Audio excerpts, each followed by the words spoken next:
My name is Sarah Mitchell, and I am 38 years old. For 15 years, I thought I was married to a successful tech consultant named David. I thought we were comfortable but careful with money. I was wrong. My husband wasn't just successful. He was worth $800 million. And he hid every single penny from me while I clipped coupons and wore the same 3 dresses to every charity event. When I finally discovered the truth, I didn't just take half. I took everything that mattered to him.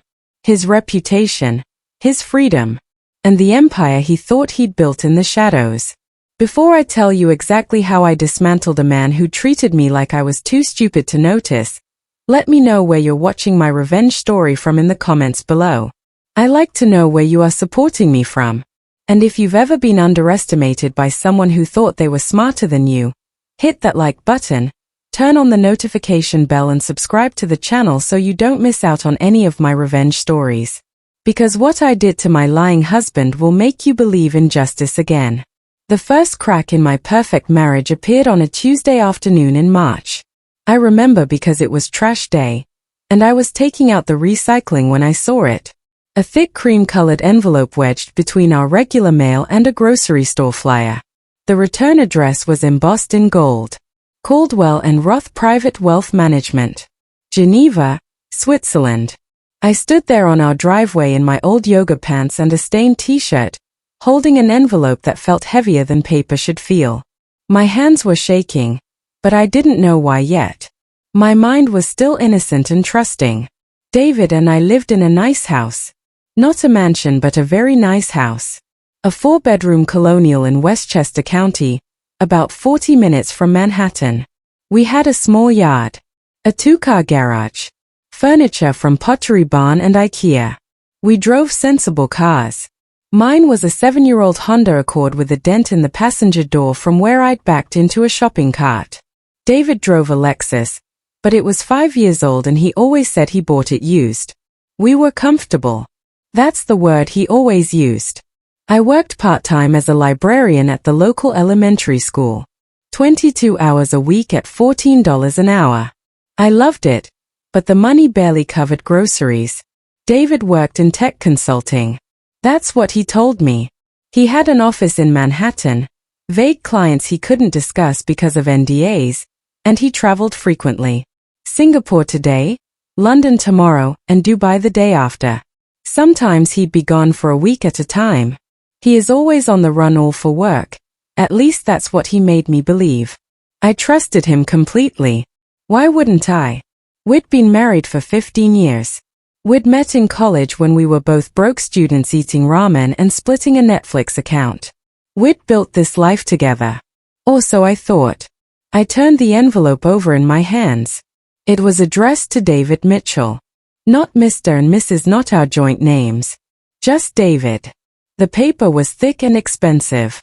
The kind of paper that costs more per sheet than my entire weekly grocery budget. I should have waited for him to come home. I should have respected his privacy. But something in my gut, some small animal instinct I didn't even know I had, told me to open it. So I did. Inside was a single-page letter. The letterhead was embossed. Real gold leaf. I could feel it with my fingertips. The letter was brief, professional and devastating. Dear Mr. Mitchell, for your request, we have completed the quarterly audit of your offshore portfolio. Your current holdings across the Cayman accounts, Swiss trusts, and Singapore investment vehicles total $847 million as of March 1st. This represents a 12% increase from last quarter, driven primarily by the performance of your cryptocurrency positions and your stake in the Dresden Technologies acquisition. Please find enclosed your secure access codes for the updated portfolio dashboard. As always, we remain committed to maintaining the complete discretion and privacy you require. Warmest regards, Heinrich Caldwell, Senior Private Banker. I read it 3 times. And then, I read it again. The words didn't change. $847 million. I looked up at our house. At the peeling paint on the shutters I'd been asking David to fix for 2 years. At the cracked driveway. At my dented Honda. My legs went weak. I sat down right there on the driveway, the letter still in my hands. A neighbor walked by with her dog. She waved. I didn't wave back, not because I didn't want to, but because I couldn't move. $847 million in my husband's name. Last month, I went to David with tears in my eyes. My mother needed a new medication. Her insurance wouldn't cover it. It costs $300 a month. I'd asked David if we could help her. Just a little bit, until she got back on her feet. He'd sighed. He'd pulled up our bank account on his phone and showed me the balance. $4,200. He'd said we needed to be careful. We had the mortgage. We had property taxes coming up. We had to think about retirement. He'd said maybe next month. I'd called my mother and told her I couldn't help. I listened to her, trying not to cry. Then I'd gone to the elementary school library and picked up extra hours shelving books to earn the money myself. $300. While my husband was sitting on $847 million. I sat in that driveway for 20 minutes. The recycling bin tipped over in the wind. Plastic bottles rolled across the concrete. I didn't pick them up. I just sat there, feeling something cold and hard forming in my chest. Something I'd never felt in my entire life. Rage. Pure, clean, focused rage. That's exactly how I felt. When I finally stood up, my legs were numb. I walked back into the house. I folded the letter carefully and put it in my purse. I didn't throw it away. I didn't confront David immediately. Some deep survival instinct told me to be quiet, to be smart, and wait. That night, David came home at 7:30. He kissed me on the cheek. He asked what was for dinner. I'd made spaghetti with jarred sauce because the good pasta sauce was too expensive. Smells great, he said, loosening his tie. It was a very nice tie. I'd never really looked at it before. Now I noticed the label on it. Hermes. A $400 tie. How was your day? I asked. My voice sounded normal. I was surprised. Long, he said, sitting down at our IKEA dining table. Client meeting ran over. You know how it is. I put a plate in front of him. Yeah, I said. I know how it is. He didn't look at me. He was already scrolling through his phone, checking emails, being busy and important even at home. Hey, I said carefully. I was thinking, maybe we could take a vacation this summer. Nothing fancy. Just a week somewhere. Maybe the beach. He didn't look up. We'll see, Sarah. Money's tight right now. $847 million. And he's telling me money's tight. I smiled. Of course. It was just a thought. Sure, I said. I smiled. That sounds perfect. That night, I waited until he was asleep. Then I took his laptop from the office. I brought it to the bathroom and locked the door. I sat on the closed toilet seat and opened it. He hadn't logged out of his email. Sloppy. Or maybe he just assumed I'd never look. I'd never given him a reason to think otherwise. I spent 3 hours reading his emails. My back ached from sitting on the toilet seat. My eyes burned from the screen. But I couldn't stop. There were emails from his lawyer. Discussions about asset protection. Ways to shield money from potential claims. One email specifically mentioned spousal ignorance as a key part of the strategy. Spousal ignorance. That was me. The ignorant spouse. There were emails from his business partners. Casual mentions of deals worth millions. Complaints about tax rates. Photos from corporate retreats at luxury resorts. There were emails from women. Not many, but enough. Flirtatious messages. Inside jokes. One email thread about a meeting at a hotel in the city. Nothing explicit, but the implication was clear. I felt sick. I felt stupid. But mostly, I felt angry. I took screenshots of everything. I uploaded them to a secret cloud account I created right there in the bathroom. Then I cleared the browsing history and put the laptop back. When I climbed back into bed, David stirred. Where were you? He mumbled, half asleep. Bathroom, I said. Go back to sleep. He did. But I didn't. The next morning, I drove to the storage unit in New Jersey. It took me an hour. I'd never been to this part of the state before. The unit was in a climate-controlled facility. Expensive. The kind of place where people stored things that mattered. I had David's key. I'd found it in his desk drawer, labeled with just a number. Unit 247. I opened the door. I turned on the light. The unit was full of boxes. Banker's boxes. The kind you use for important documents. There had to be 50 of them. All neatly labeled and organized. That night, I couldn't sleep. I lay next to him in our bed, listening to him breathe. 15 years. We'd been married for 15 years. We'd celebrated anniversaries. We'd gone to marriage counseling once when things got rough after my miscarriage. We'd made promises and vows. For richer or poorer. In sickness and in health till death. He'd been lying for 15 years. Or maybe longer. Maybe he'd been lying since the day we met. I got out of bed at 3 in the morning.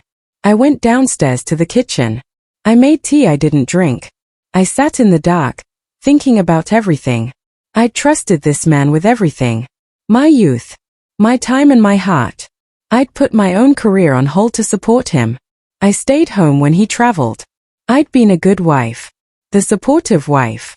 The wife who didn't ask too many questions about money because she trusted her husband to take care of things.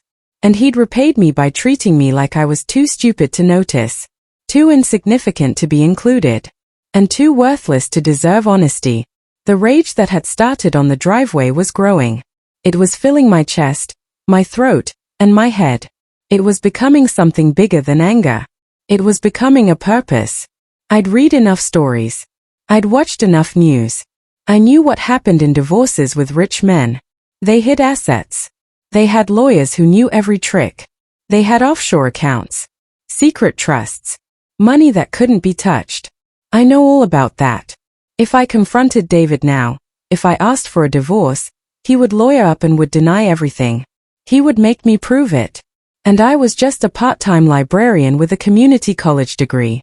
What chance did I have against $800 million and the kind of lawyers that money could buy? Confrontation wouldn't work. Honesty wouldn't work. Playing by the rules wouldn't work either. He'd taught me that. He'd taught me that the rules didn't apply if you were smart enough, rich enough and ruthless enough. So I wouldn't play by the rules either. I sat in that dark kitchen until the sun came up. By the time David came downstairs for his coffee, I had a plan. Or at least, the beginning of one. Morning, he said, kissing my forehead. He smelled like expensive cologne. I wondered how much it cost. Morning, I said. I smiled at him. The same smile I'd been giving him for 15 years. Trusting and loving. Oblivious. I'm thinking, I said carefully, maybe I should look for a full-time job. Bring in a little more money and help with expenses. He paused, his coffee mug halfway to his lips. Why? We're fine, Sarah. I know, I said. But Mom's medication. And the roof needs work. I just thought. Sarah.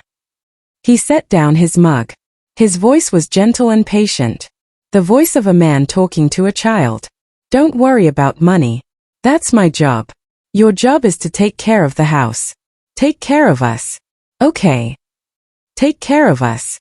While he sat on $800 million. Okay, I said.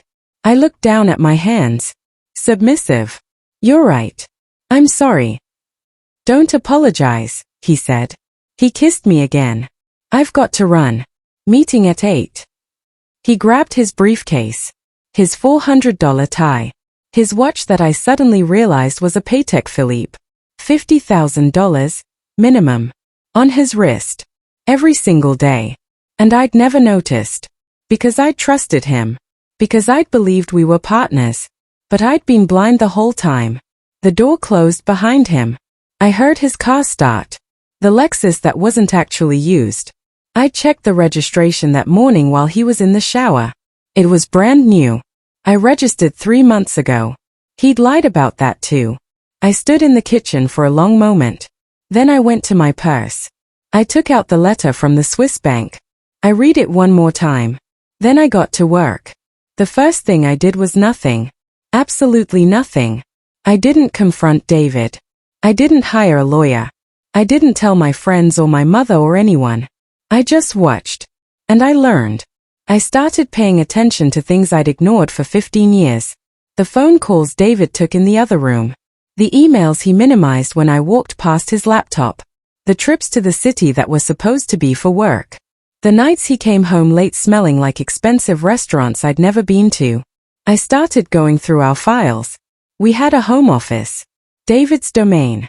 I wasn't supposed to touch anything in there. But one afternoon when he was in the city, I went in to check. The filing cabinet was locked. Of course it was. But the key was in his desk drawer, hidden under a stack of old business cards. He thought I was too incurious to look. Inside the cabinet, I found a world I didn't know existed. Bank statements for accounts I'd never heard of. Property deeds for houses I'd never seen. Insurance policies on cars we didn't drive. Investment portfolios with balances that made my hands shake. There was a folder labeled Mitchell Holdings LLC. Inside were documents showing that David owned an entire company. A real company, not a consulting business. It had offices in New York, London, and Hong Kong. It employed over 300 people. Last year's revenue was $72 million. I sat on the floor of the office, surrounded by paper. Evidence of a life I wasn't part of. Proof that my husband was essentially a stranger who came home to play house with the stupid wife he kept in the suburbs. I found credit card statements for cards I'd never seen. Charges at Michelin-star restaurants. Hotels in Monaco. Jewelers in Manhattan. Thousands of dollars at Tiffany's. Cartier. Van Cleef & Arpels. I'd never received jewelry from my husband. Not even for our anniversary. He'd said it was a waste of money. We didn't need material things. Love was what mattered. I found receipts for a storage unit in New Jersey. I didn't even know we had a storage unit. I took pictures of everything with my phone. Hundreds of pictures. I didn't know what I'd need yet, but I knew I'd need something. When I heard his car in the driveway that evening, I put everything back exactly as I'd found it. I locked the filing cabinet. I put the key back in the drawer. I went to the kitchen and started dinner. "Hey," David said, coming in. "What's for dinner?" "Chicken," I said. "How was your day?" "Very busy." He was already on his phone.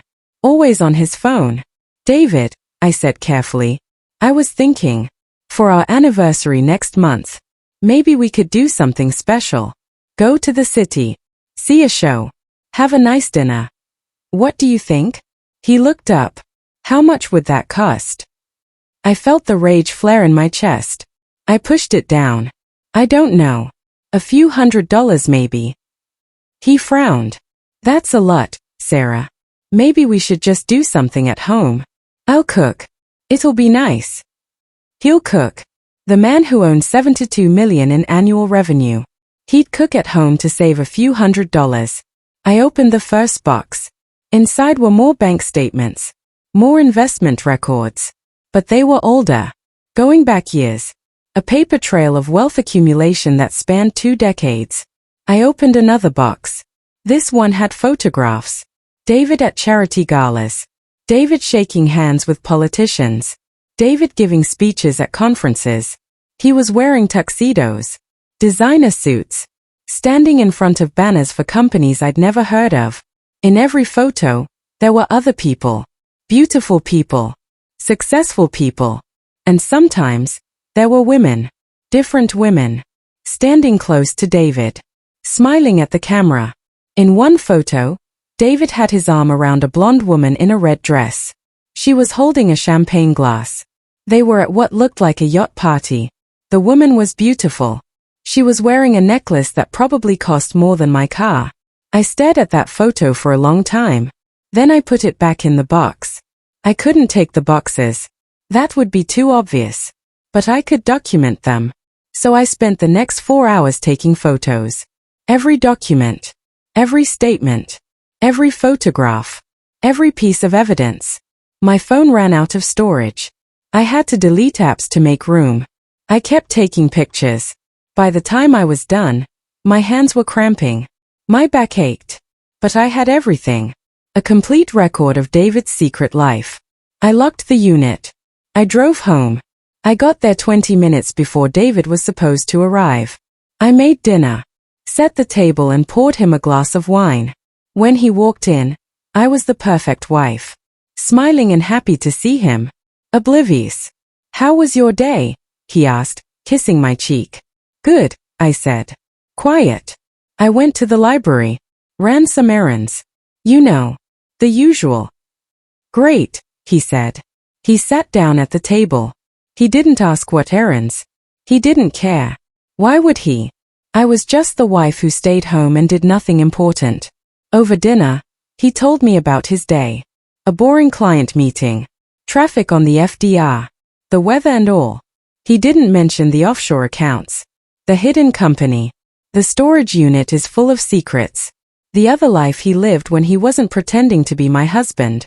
I smiled and nodded. I asked follow-up questions and played my role as a perfect wife. Because I was learning. I was learning how to be what he thought I was. Stupid. Trusting and easy to deceive. And while I played that role, I was planning. Planning something he would never see coming. Because he'd underestimated me for so long, he'd forgotten I was capable of anything else. That was his first mistake.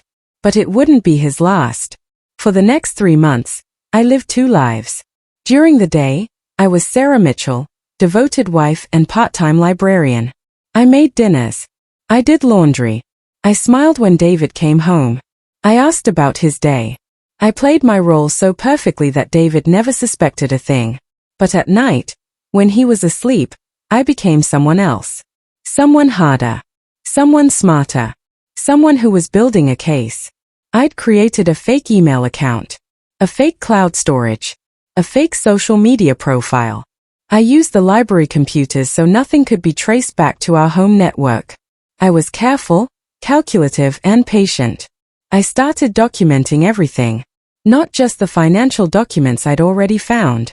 I mean everything. I tracked David's location using the Find My Phone app we'd set up years ago for safety. He thought I never checked it. I checked it every day. I documented every lunch meeting that lasted 3 hours. Every business trip that started at an airport but ended at a Manhattan hotel. Every evening he was supposedly working late but was actually at restaurants in Tribeca. I hired a private investigator. Not with our money. I couldn't risk that. I took out a small personal loan using my library salary as collateral. $3,000. The interest rate was terrible. I didn't care. The pie's name was Rebecca Chen. She was in her 50s, former NYPD, and she didn't ask unnecessary questions. I met her at a coffee shop in Yonkers. I showed her the Swiss bank letter. I showed her the photos from the storage unit. I told her what I needed. "How long has this been going on?" she asked, her voice neutral.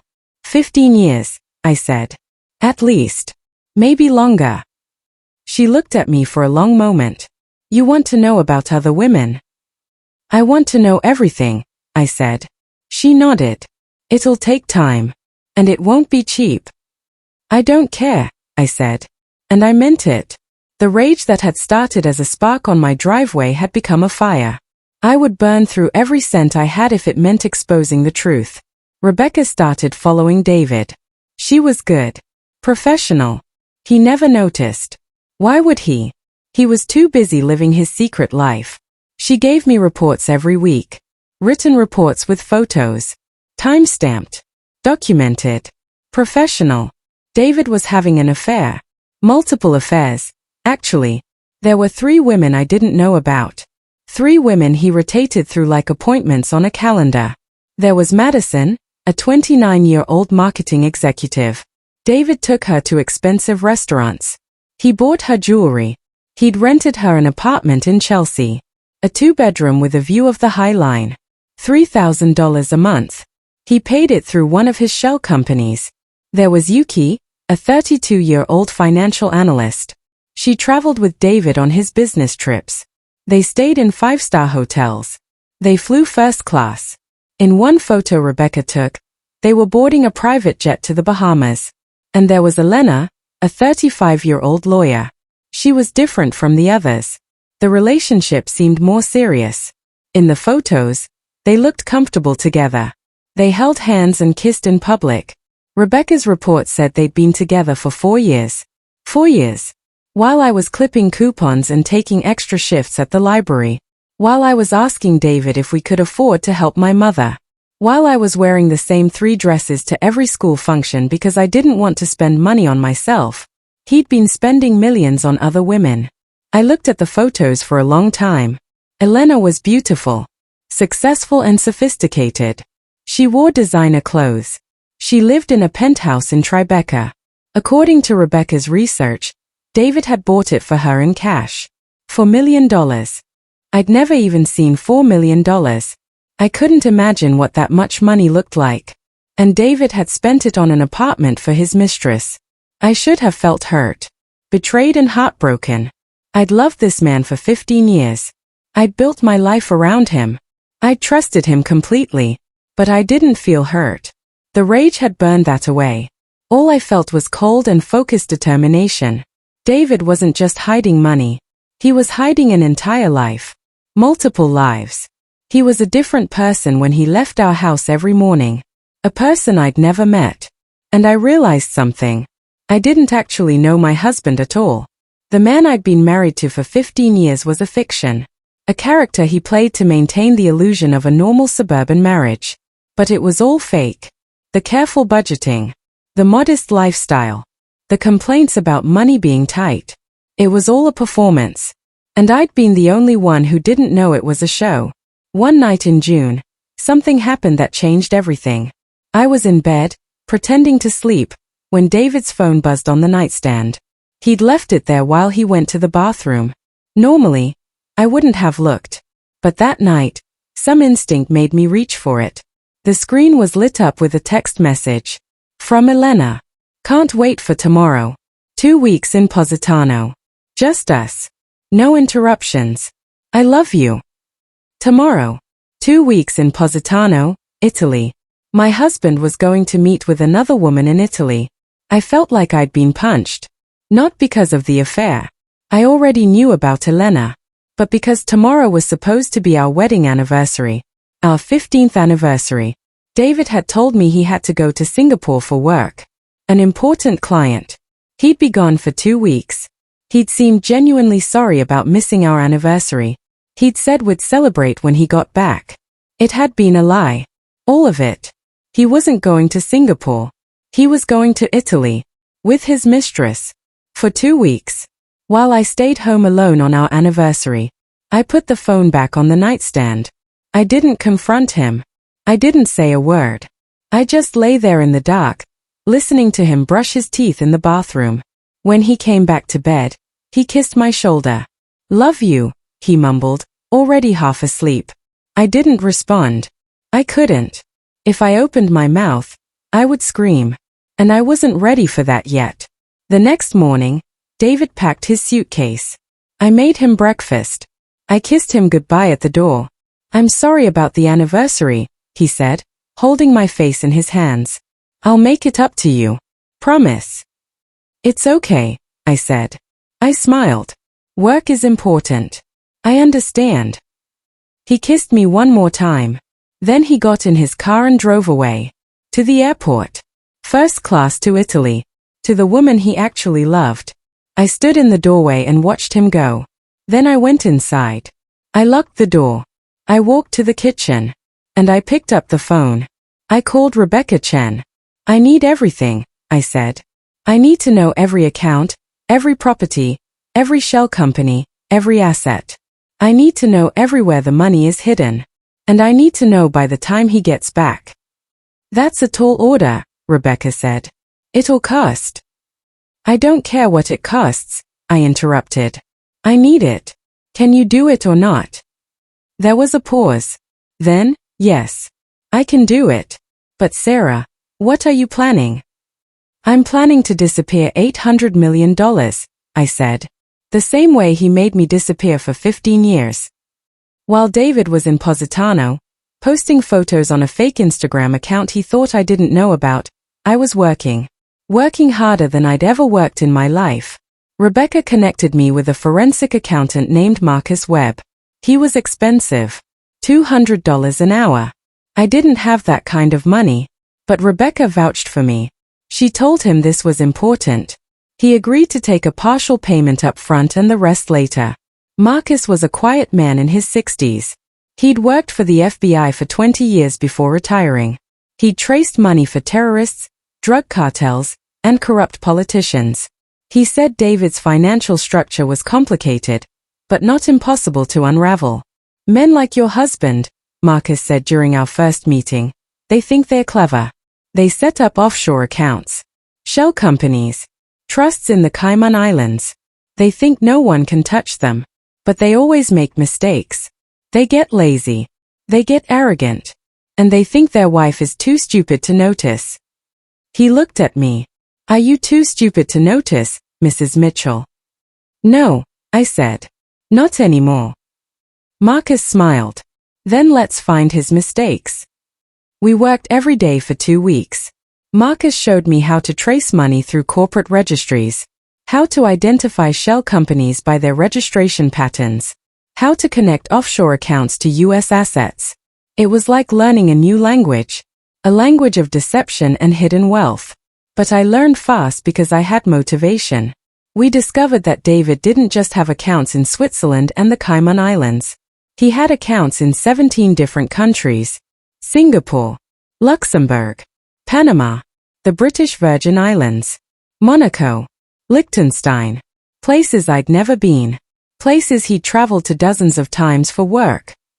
He had money in offshore trusts, in real estate holdings registered to shell companies, in cryptocurrency wallets, in art collections stored in tax-free ports, in a vineyard in Tuscany, in a ski chalet in Verbia, in a yacht registered in Malta. The more we dug, the more we found. It wasn't $800 million. It was more. Much more. Marcus estimated David's total wealth at somewhere between $1.1 and $1.3 billion. Billion. With a B. I'd been married to a billionaire. And I'd been buying store-brand cereal because the name brand was too expensive. He's been building this for 20 years, Marcus said, showing me a timeline. Long before he married you. This isn't recent. This is systematic and deliberate. He knew exactly what he was doing. Can we touch it? I asked. Can I get any of this in a divorce? Marcus was quiet for a long moment. In a normal divorce? Maybe half. But he's smart. He's structured everything so that most of it is technically not marital property. He'll claim it's business assets. He'll claim he built it before the marriage. He'll bury you in legal fees and appeals. You might get a few million after 5 years of litigation. Maybe. That's not good enough, I said. I know, Marcus said. So we need to be smarter than him. How? Marcus looked at me. There are ways. Legal ways. But they require time. And strategy. And perfect execution. Are you willing to do whatever it takes? I thought about the last 15 years. About every time I'd apologize for spending money. About every time I'd gone without so David could save for our future. About my mother's medication. About the miscarriage I'd cried over alone because David was in Singapore. Or Zurich. Or Positano with Elena. Yes, I said. I'm willing to do whatever it takes. Marcus smiled. It wasn't a warm smile. It was the smile of a predator. Good. Then let's burn his life to the ground. David came back from Italy tanned and relaxed. He brought me a gift. A small bottle of limoncello from a local distillery. It cost maybe 20 euros. Thought of you, he said, kissing me. How was your 2 weeks? Quiet, I said. I opened the bottle. I poured us each a glass. How was Singapore? He didn't even flinch. Exhausting. Back-to-back meetings. Barely slept. Liar. I'd seen the Instagram photos. Elena on a boat. Elena at a seaside restaurant. Elena in a sundress, laughing at something off camera. Poor baby, I said. I handed him the limoncello. Well, you're home now. We toasted. We drank. He put his arm around me. That night, he wanted to have sex. He was feeling guilty, I think. Trying to reconnect with the wife he'd abandoned on their anniversary. I let him have his way. I played the part. I even pretended to enjoy it. And the whole time, I was thinking about the offshore accounts. The shell companies. The paper trail Marcus and I were building. David thought he was making love to his devoted, oblivious wife. He had no idea he was sleeping with his executioner. After a while he slept. I went to the bathroom. I looked at myself in the mirror. My face looked the same. But I didn't recognize the woman staring back at me. She was harder, colder and more dangerous than the Sarah who'd found that Swiss bank letter 3 months ago. Good, I thought. Because what came next required that version of me. The soft, trusting Sarah couldn't do what needed to be done.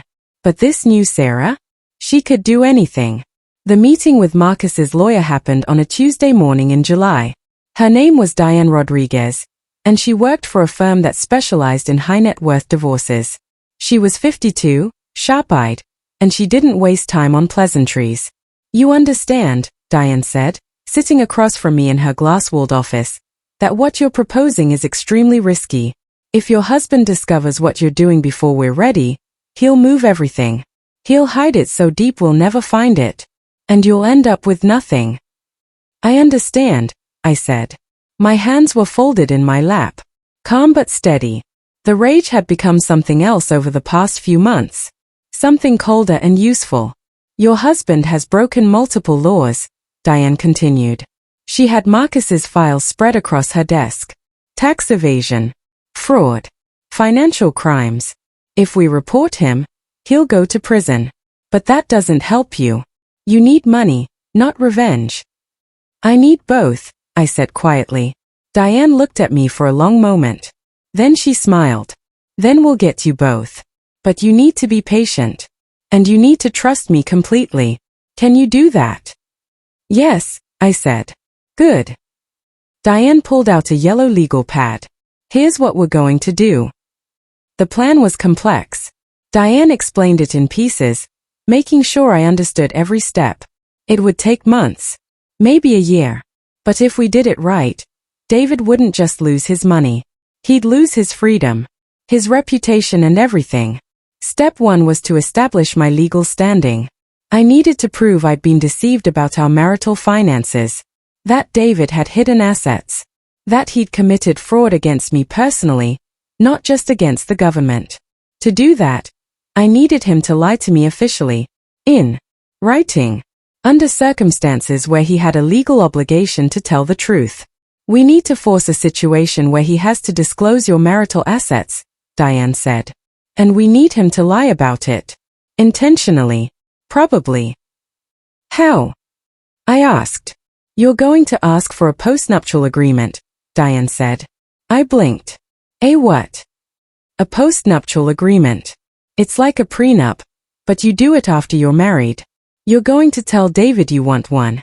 You're going to say you've been worried about financial security, about what would happen if something happened to him. You're going to say you want legal protection and clarity. He'll never agree to that, I said. He'll get suspicious. He will agree, Diane said, because we're going to make it seem like it protects him. We'll include language that limits your claims on his business assets. We'll make it look like you're being reasonable, modest and easy. She slid a document across the desk.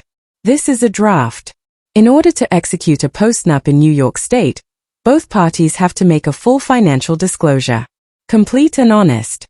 Every asset, every account, every debt. It's required by law. If he lies on that disclosure, he commits fraud. Legal fraud and documentable fraud. I understood. And we already know what he really has. Exactly, Diane said. He's going to lie to you on a legal document. He's going to put his false numbers in writing. And we're going to have proof that he lied. That's fraud. That's grounds to void any agreement. That's grounds to reopen every financial dealing you've ever had. That's leverage. But what if he refuses to do the postnup at all? I asked. He won't refuse, Marcus said. He'd been sitting quietly in the corner, listening. Men like David, they think their wives are stupid. If you come to him asking for a postnup that limits your own claims, he'll think it's Christmas. He'll think you're protecting his money for him. He'll sign it in a heartbeat. And once he does. Diane's smile was cold. Once he does, we have him. We filed for divorce. We present his fraudulent disclosure.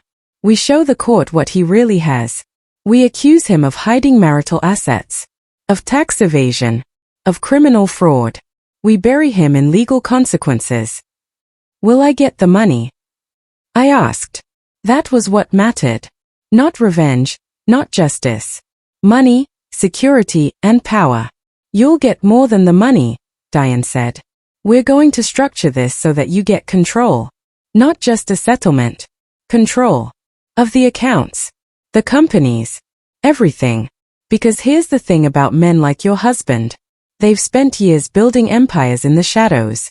Empires that can't survive sunlight. The moment we threaten to expose everything, to report everything to the IRS, to the SEC, to the FBI, he'll have no choice but to negotiate.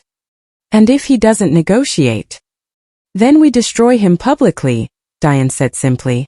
We file criminal complaints. We leak to the press.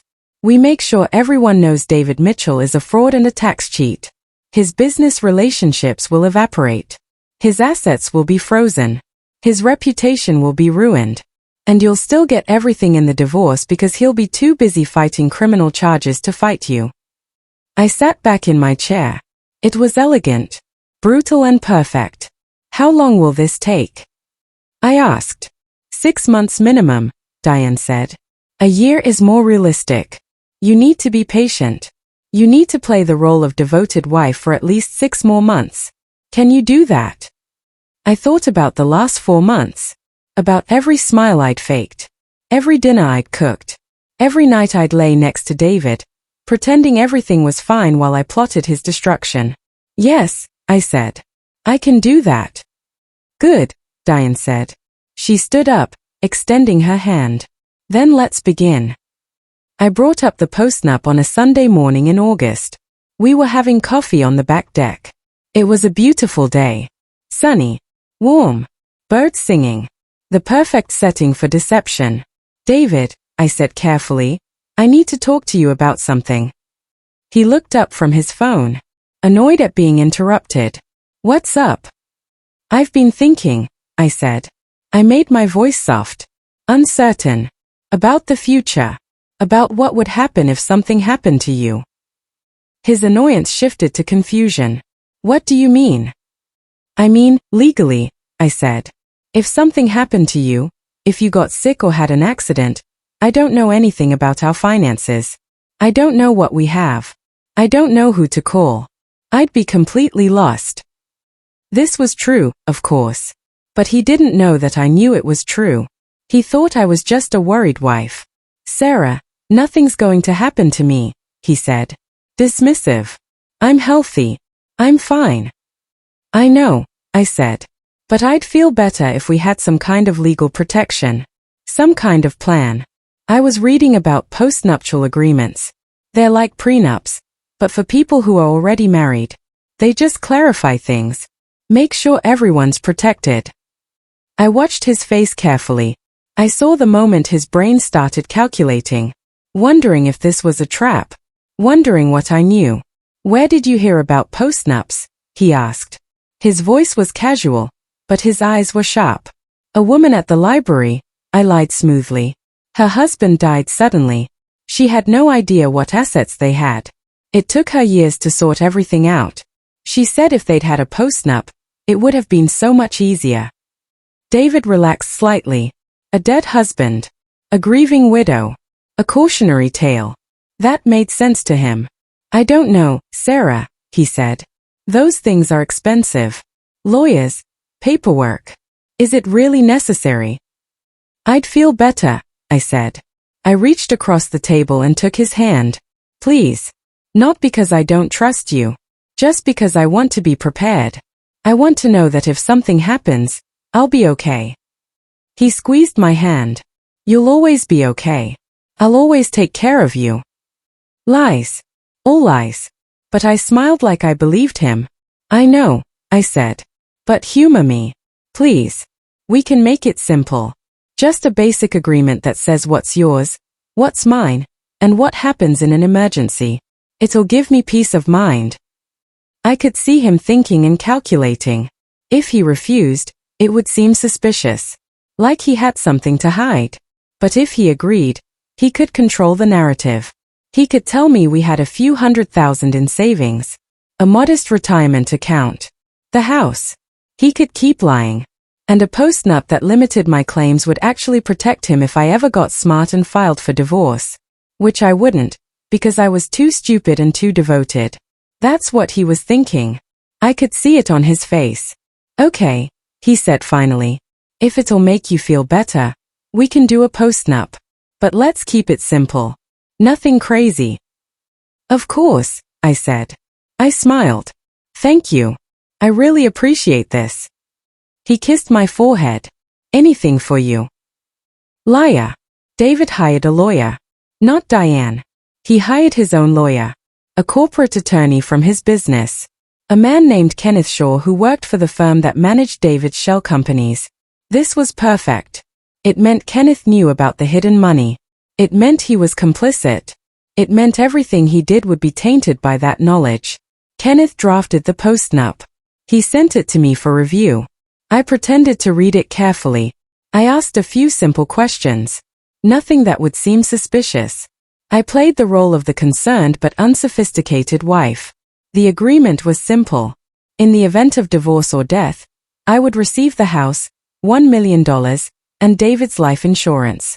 Everything else would remain David's business property, not subject to division. It was insulting. $1 million out of more than $1 billion. But I didn't complain. I acted grateful. This is perfect, I told David. I feel so much better knowing everything's organized. I'm glad, he said. He seemed relieved, pleased with himself. He'd manipulated his simple wife into signing away her rights to his fortune. He thought he'd won. The postnup required full financial disclosure from both parties. David's disclosure came 3 weeks later. A thick packet of documents. Bank statements, investment accounts, property deeds and tax returns. I sat at the kitchen table and read through them slowly, carefully taking my time. According to David's disclosure, our total marital assets were the house, valued at $650,000, joint checking account, $12,000, joint savings account, $85,000, David's 401k, $340,000. My retirement account, $18,000. 2 cars, combined value $45,000. Total, approximately $1.15 million. $1.15 million. Out of more than $1 billion. He'd lied about 99.9% of his wealth. I looked up at David. He was watching me, waiting for my reaction. Wow, I said. My voice was soft. I was impressed. I didn't realize we had this much. You've done such a good job saving. His face relaxed. He'd been nervous. But I'd reacted exactly as he hoped. Grateful. I was impressed. I'll try, he said modestly. I want to make sure we're secure. We are, I said. I reached across the table and squeezed his hand. Thank you for taking care of us. He smiled. He actually smiled. I signed the postnup the next day. I didn't have my own lawyer review it. I didn't ask questions. I just signed. Like a good, trusting wife. David signed too. And Kenneth Shaw notarized it. Making it official. Making it legal and making it evidence. That night, I went to Diane's office. I brought David's financial disclosure. I brought the signed postnup. I brought Marcus's file showing David's real assets. Diane read through everything. She made notes. She cross-referenced. She checked dates and signatures. Finally, she looked up at me. Her eyes were bright and excited. This is perfect, she said. He committed fraud. Legally documentable fraud. He lied on a sworn financial disclosure. He systematically hid over $1 billion in assets. He did it knowingly. Intentionally. And we can prove every bit of it. What happens now? I asked. Now. Diane smiled. Now we wait. We let him think he's safe. We let him get comfortable. And then, when he least expects it, we drop a nuclear bomb on his entire life. I waited 6 more months. 6 months of playing the devoted wife. 6 months of dinners and small talk and lying next to a man I hated. 6 months of watching him live his double life while thinking he'd gotten away with it. It was the hardest 6 months of my life. Harder than the investigation. Harder than discovering the affairs. Because now I know everything. I knew exactly how much he'd stolen from me. How much of my life he'd wasted. And I had to pretend I didn't know. But I was patient. Because Diane was right. Rushing would ruin everything. We needed time to make sure every piece was in place. Every document filed. Every asset is traced. Every legal argument prepared. During those 6 months, Marcus and Diane built an airtight case. They connected every shell company to David. They documented every offshore account. They traced every flow of money. They prepared subpoenas for 23 banks in 12 countries.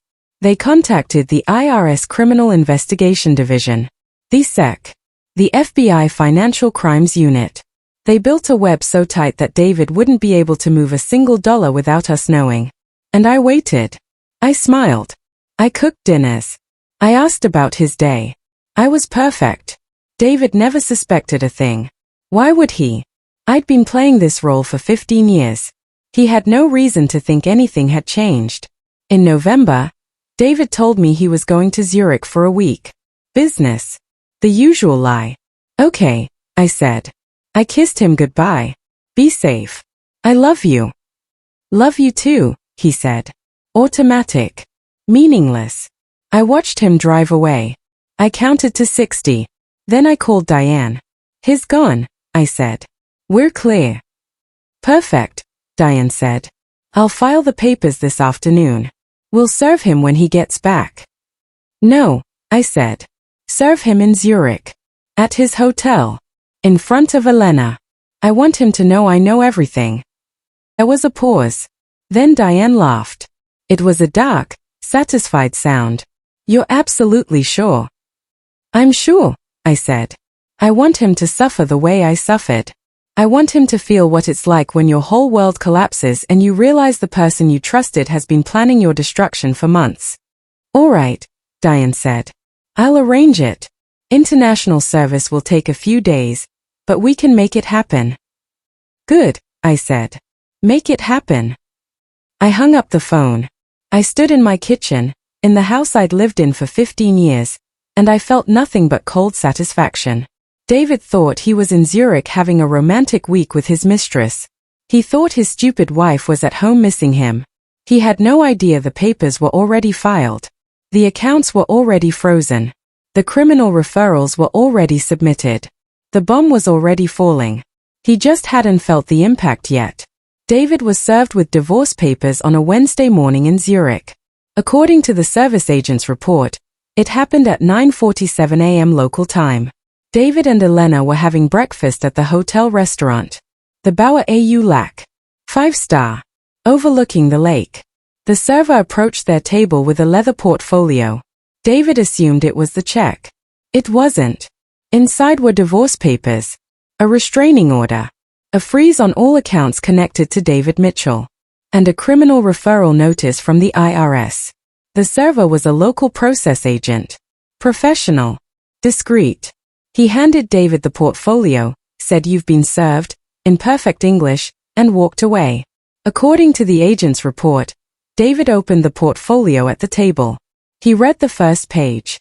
Then his face went white. He stood up so fast his chair fell over. Elena started asking questions. David didn't answer. He just stared at the papers. Then he took out his phone. He tried to access his bank accounts. Every single one was frozen. Locked. Inaccessible. He called Kenneth Shaw, his lawyer. Kenneth didn't answer. He was already dealing with his own crisis. The SEC had shown up at his office that morning with a subpoena. His firm was being investigated for facilitating financial fraud. David tried calling his banks, his financial advisors, his business partners. No one could help him. The freeze was federal. Complete. Every account in his name. Every shell company. Every trust was locked. He finally called me. I was at the library, working my Wednesday shift, shelving books in the children's section. My phone rang. I saw his name. I let it ring 4 times before I answered. "Hello," I said. My voice was calm, pleasant. "What did you do?" David's voice was raw, panicked. "Sarah, what the fuck did you do?" I'd never heard him swear at me before. Not in 15 years. It was almost satisfying. "I filed for divorce," I said calmly. "Did you get the papers?" "You froze my accounts," he hissed. "All of them. Everything. You can't do that. You don't have the authority." "Actually," I interrupted, "I do. See, when you lied on your financial disclosure for the postnup, you committed fraud." Diane explained this to the judge. The judge agreed. "So all of our marital assets are frozen pending discovery. All of them, David. Even the ones you thought I didn't know about." Silence. Complete, absolute silence. Then, quietly, "What do you know?" "Everything," I said. I kept my voice light, conversational, like I was discussing the weather. "I know about the Swiss accounts, the Cayman trusts, the Singapore holdings, the cryptocurrency wallets. I know about Mitchell Holdings LLC. I know about the yacht, the vineyard, the ski chalet. I know about the storage unit in New Jersey. I know about Madison and Yuki and Elena." More silence. "I'm looking at photos right now," I continued. "From your Instagram. Beautiful breakfast spread. Is that Elena across from you? She's very pretty. You have good taste in mistresses." "Sarah," his voice cracked. "Sarah, please. Let me explain." "Explain what?" I asked. "Explain how you hid over $1 billion from your wife? Explain how you spent millions on other women while I wore the same 3 dresses for 5 years? Explain how you told me money was tight while you were buying penthouses and taking private jets to Italy." "It's not what you think," he said desperately. "It's a complicated business. I was trying to protect us." "You were trying to protect yourself," I said. My voice was still calm, but there was steel underneath now. "You were trying to make sure that if I ever got smart enough to leave you, I'd get nothing. You manipulated me. You lied to me. You treated me like I was too stupid to notice." "I never meant to." "You meant every bit of it," I interrupted. "Every lie. Every deception. Every time you came home and kissed me and pretended to be my partner while you were actually living an entirely separate life. You meant all of it, David. And now you're going to pay for it." "What do you want?" he asked. His voice was hollow now. Defeated. "Money? Fine. I'll give you money. Whatever you want. Just unfreeze the accounts." "It's too late for that," I said. "See, it's not just me anymore. The IRS has your records. So does the SEC. So does the FBI. They're very interested in your offshore accounts, your shell companies, your systematic tax evasion.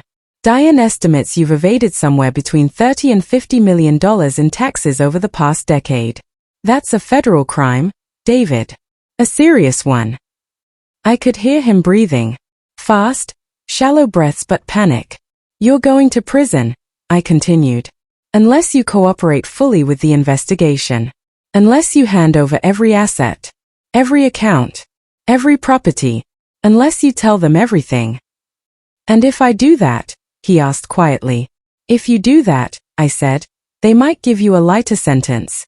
Maybe 5 years instead of 20. Maybe. That's up to them." "And you? What do you get?" I smiled. No one could see me, but I smiled. "I get everything else. The house. The money.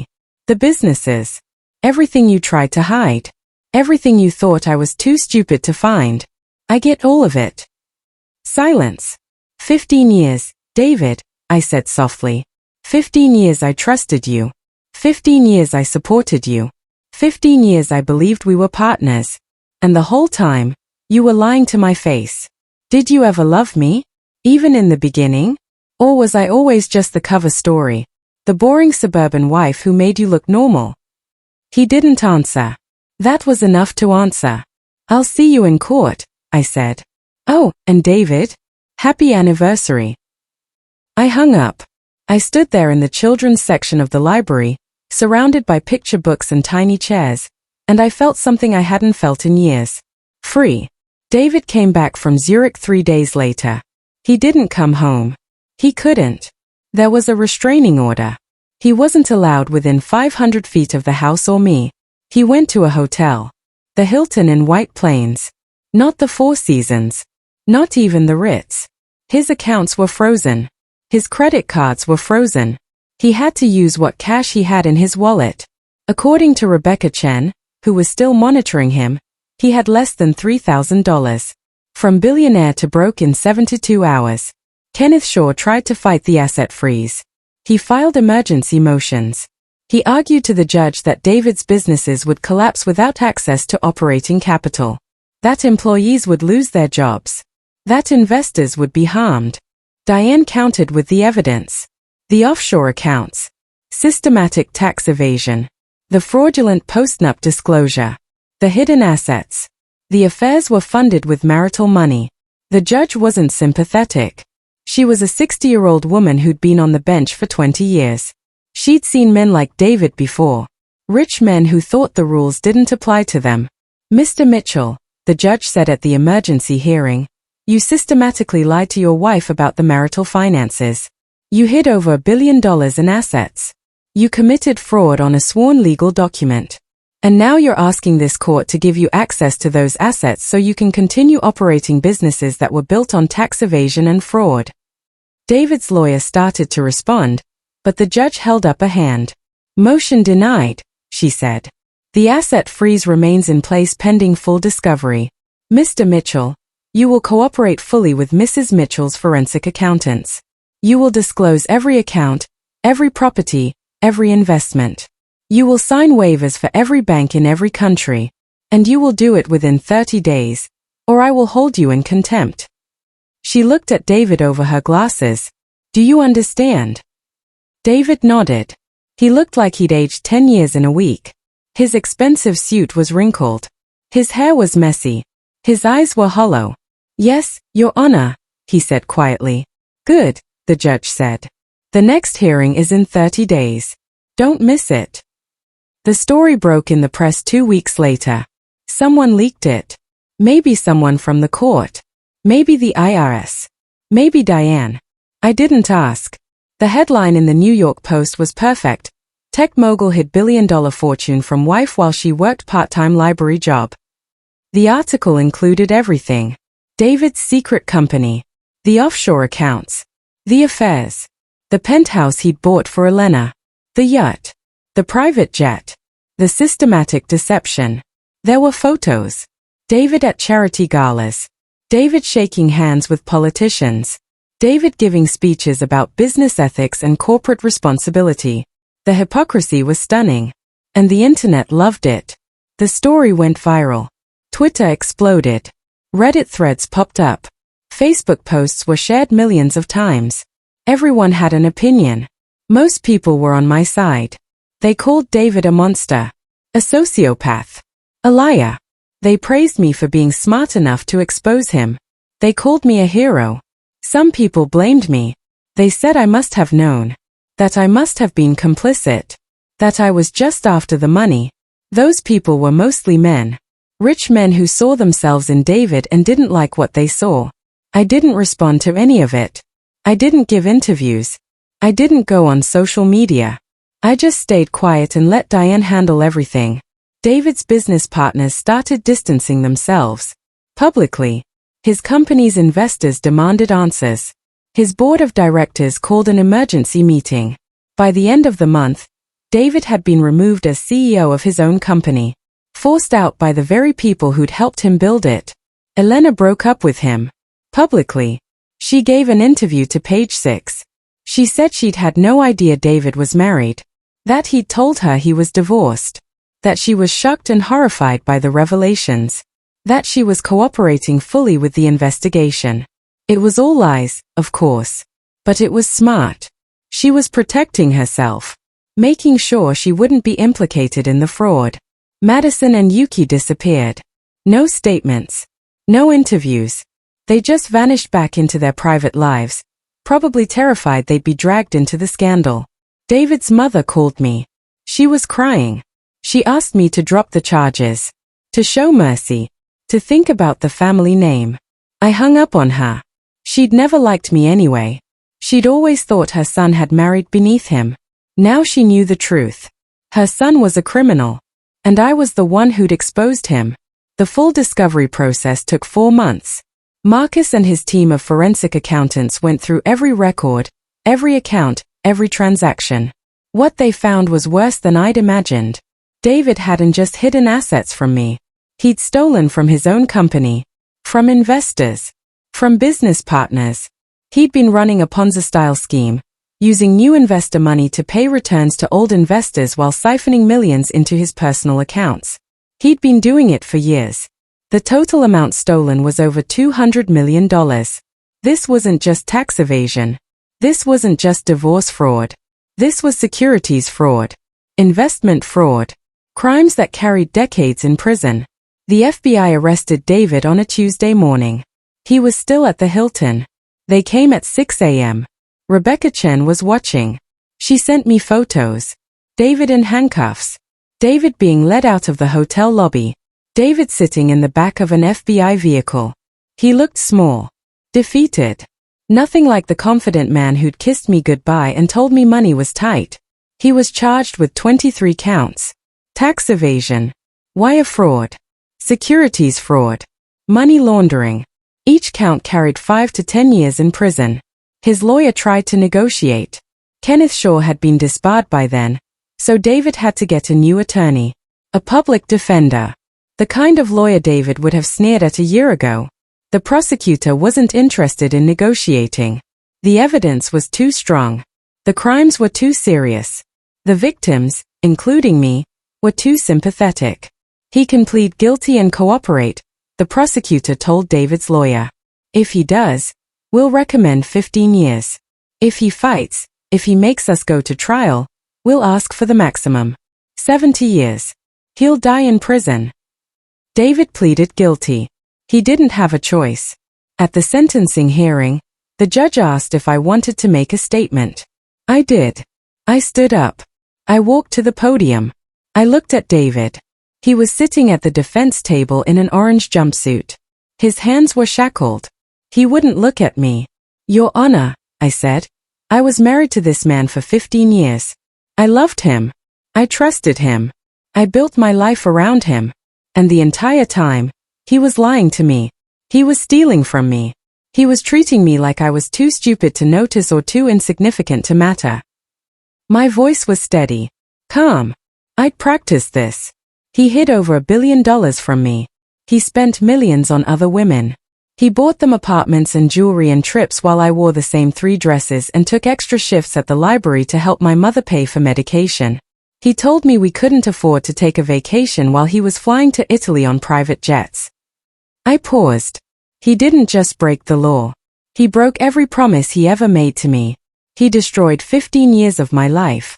And he did it deliberately, systematically and without remorse. I looked directly at David. He still wouldn't meet my eyes. I hope you give him the maximum sentence, I said.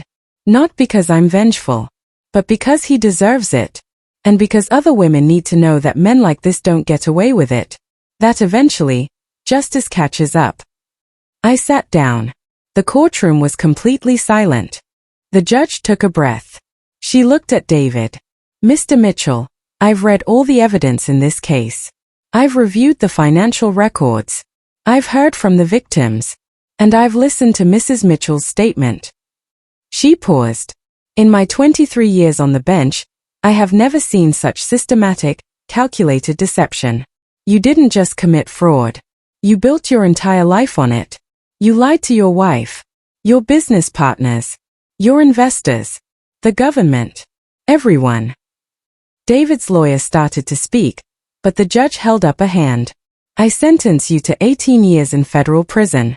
You will serve a minimum of 85% before you're eligible for parole. You will pay full restitution to all victims, including your wife. And you will never be allowed to hold a corporate office again. She banged the gavel. We're adjourned. David was led away. He still didn't look at me. Maybe he couldn't. Maybe he was too ashamed. Or maybe he just didn't care. I didn't care which. He was gone. That was all that mattered. The divorce was finalized 6 months later. By then, David was in federal prison in Pennsylvania. He didn't contest anything. He couldn't. He had no money for lawyers. No credibility. No leverage. I got everything. The house. The legitimate business assets. Control of the offshore accounts. Everything David had spent 20 years building. The total value, after restitution payments and legal fees, was just over $800 million. $800 million. The exact number from that first Swiss bank letter I'd found on the driveway. Diane helped me set up a proper structure. Trusts. Legal protections. Tax-compliant accounts. Everything David should have done if he'd been honest. I kept the house. Not because I wanted to live there. I didn't. Too many memories. But I kept it as a rental property. A reminder. I bought a smaller place in the city. A beautiful apartment with big windows and a view of Central Park. I decorated it myself. Bright colors. Comfortable furniture. Art that made me happy. I quit my library job. I didn't need it anymore. But I donated $2 million to expand the children's section. They named it after my grandmother. The woman who taught me that being underestimated was sometimes an advantage. I gave my mother money for her medication. For anything else she needed. I set up a trust so she'd never have to worry again. I started a foundation. A charity that helps women leaving abusive marriages. Women who are lied to. Controlled. Financially manipulated. We give them lawyers. Accountants. Investigators. Whatever they need to expose the truth and start over. We've helped 200 women so far. Each one has a story like mine. Different details, but the same core truth. Someone they trusted betrayed them. And they fought back. I named the foundation the Sarah Mitchell Trust for Financial Justice. Not to glorify myself, but to remind everyone who sees the name that I was real. That this happened. That women don't have to accept being lied to. Sometimes people ask me if I'm happy. If the money made up for the 15 years I lost. If the revenge was satisfying.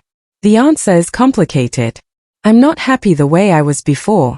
That innocent, trusting version of Sarah is gone. David killed her when he chose to build a life of lies. But I'm not unhappy either. I'm something different now. Harder. Smarter and more aware. I don't trust easily anymore. Maybe I'll never trust anyone completely again. David took that from me. But I'm free. I'm secure. I'm powerful in ways I never imagined I could be. And yes, the revenge was satisfying. Watching David get led away in handcuffs. Watching his empire collapse. Watching everyone who'd respected him learn the truth. That was satisfying. But more satisfying was this. I won. He underestimated me. And I won. He thought I was stupid. He thought I'd never notice. He thought I was too weak, too dependent, too in love to fight back.